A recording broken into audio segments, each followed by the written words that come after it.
In today's video, I'm going to share 5 fun snowy activities you can use in your Spanish classroom. If you're new here, hi, my name is Ashley, aka Señorita Spanish, and if you've watched my videos before, welcome back.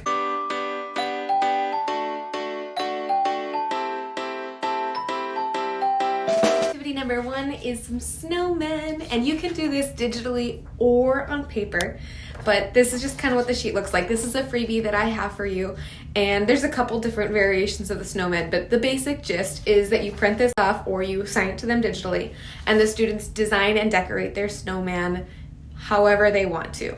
And then over here on the side, they describe their snowman. So this is really great if you were working on clothing or colors or adjectives, any sort of descriptions, because after they're done with their creativity piece, they're going to use their Spanish to describe what they have created. Activity number 2 is more snowmen, and there's some variations on this one, but I'm going to start with the basics.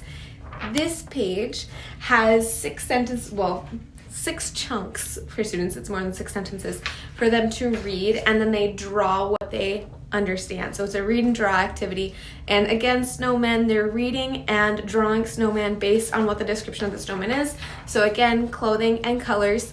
There is a version of this where instead of just reading and drawing, they listen to provided sentences.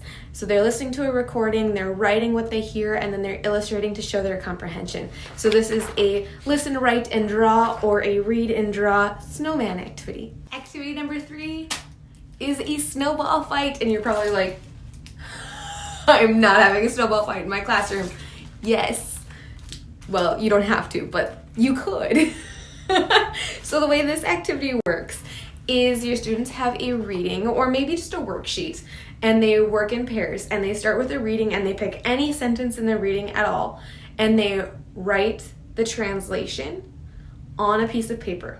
And then they crumple up the piece of paper, and when you say go or throw or whatever, they're gonna throw it across the room.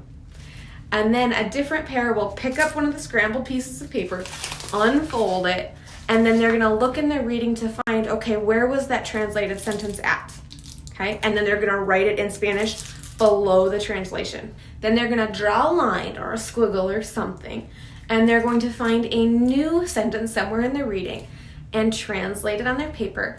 Then they're gonna crumple it back up, and when you say go, they're gonna toss it across the room, and a different pair will pick up just any old crumpled ball, doesn't matter who, they're not throwing it to somebody, just pick them up, and they're gonna keep going back and forth until you say it's time, or until they've done 10, or until. I want to make sure that I note that I first heard of this activity as paper airplanes from Magister P is the blog site. So he has students do this with just regular paper, and then they fold it into paper airplanes and they like fly them across the room.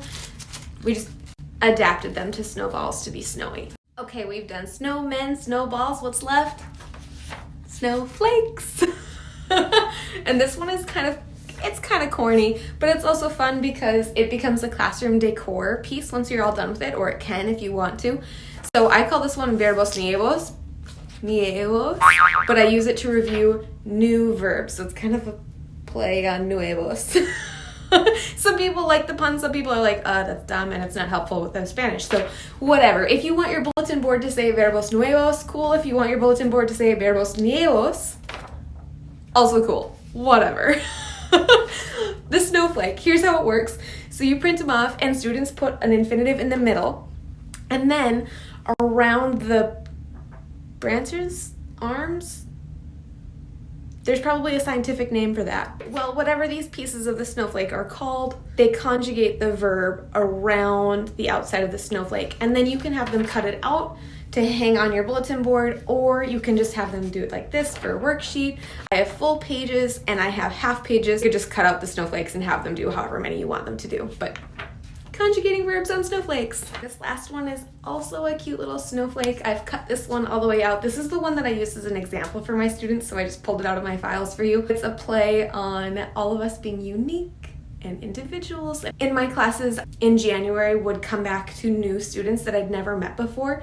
So I would use this as kind of a getting to know you sort of activity. So in the middle, well, all the way around the snowflake, there's kind of questions that are very novice-friendly questions. Like, well, this one is scaffolded. So it says, mi música favorita, yo tengo blank años, mi comida favorita, like novice-friendly prompts all the way around it.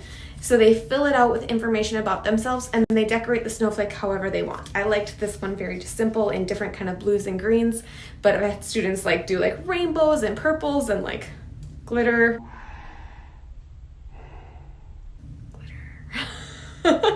So once they've answered all of the prompts on the snowflake and they've decorated it however they want to and they cut it out, some of them will cut it out very carefully like this and some of them will do kind of like a bubble around.